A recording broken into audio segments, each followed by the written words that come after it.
sa akin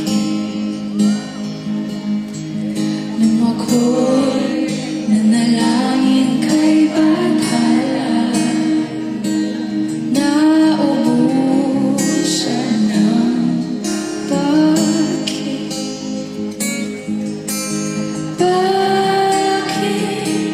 umalis nang walang sabi? Bakit di siya lumaban kahit konti? Bakit di may tama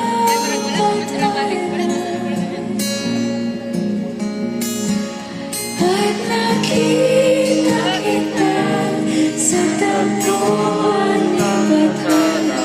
May kinasama na di maintindihan.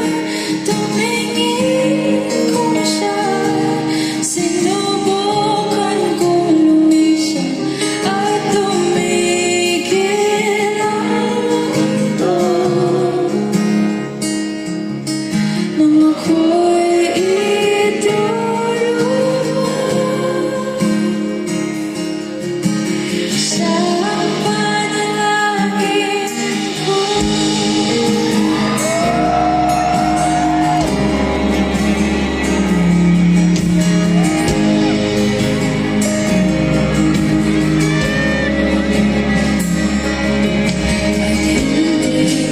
At hindi mapaliwanag